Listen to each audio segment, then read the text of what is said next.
tahu nggak sih tanda-tanda kiamat yang udah terjadi sekarang, Son? Yang pertama tuh ada Ka'bah dikelilingi oleh bangunan-bangunan tinggi katanya. Itu sekarang udah mulai banyak tuh Ka'bah yang dikelilingin bangunan-bangunan tinggi. Bahkan Menara Jam Mekah itu katanya adalah gedung tertinggi keempat di dunia saat ini. Itu ada di dekat sekali dengan Mekah itu. Orang berlomba-lomba membangun bangunan itu salah satu tanda kecil dari kiamat itu sendiri. Oke, yang kedua nih, katanya tanah Arab kembali hijau katanya. Dan itu pernah kejadian kan? Tanah Arab tiba-tiba hijau. Tapi kan kebanyakan itu sebenarnya rekayasa ya. Betul. Rekayasa. Artinya yang dimaksud hijau di sana adalah hijau yang itu karena kuasa Tuhan, bukan hijau karena kuasa manusia atau karena musim, karena hal-hal yang sifatnya hukum alam. Bukan rumput gitu ya maksudnya ya. Sama misalnya dibilang salah satu tanda kiamat itu adalah ada banyak orang yang mengaku nabi. Nah sekarang kan banyak kan orang ngaku nabi. Udah banyak sih itu. Di Depok tuh pernah kan? Ada. Di Indonesia aja ada beberapa orang yang ngaku nabi.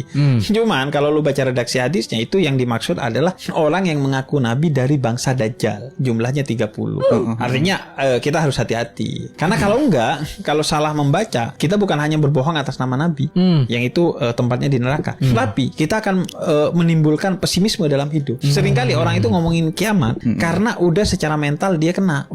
Atau pesimis terhadap hidup, akhirnya gue pengen kiamat aja. Nah ini tanda yang ketiga nih seru banget nih Son ya kan. Karena tanda yang ketiga itu adalah wanita berpakaian tapi telanjang katanya. Perempuan yang dia menutup secara fisik tapi membuka secara sikap. Misalnya kepalanya doang yang ditutup tapi bawah kepalanya nggak ditutup, lenggak-lenggok badannya masih kelihatan. Atau kepalanya ditutup, badannya ditutup, terhormat tapi omongannya nggak terhormat, pola pikirnya nggak terhormat, kemudian pola rasanya nggak terhormat, ketemu orang ngomongin orang lain. Oh selanjutnya nih, banyak pasar bermunculan. Sekarang kan zaman sekarang, pasar udah ada di mana-mana kan. Wah, di mana-mana di HP lu ada pasar. E-commerce termasuk juga. Betul. E-commerce ya kan. Gue gak mau bangun stereotip negatif tentang pasar, karena kita hidup juga butuh pasar ya. Nabi katakan pasar itu tempatnya setan. Karena seringkali di pasar ada perilaku kemaksiatan secara ekonomi dan bisnis, nyuri timbangan, menipu orang. Makanya pada akhirnya pasar itu sesuatu yang bebas nilai.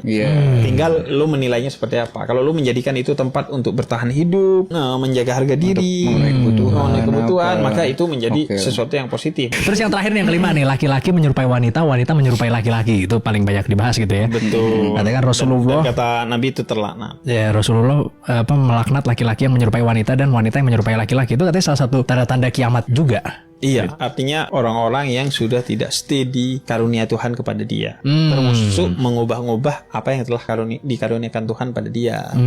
Misalnya udah dikasih hidung begini, diubah lagi, ikut standar manusia lain.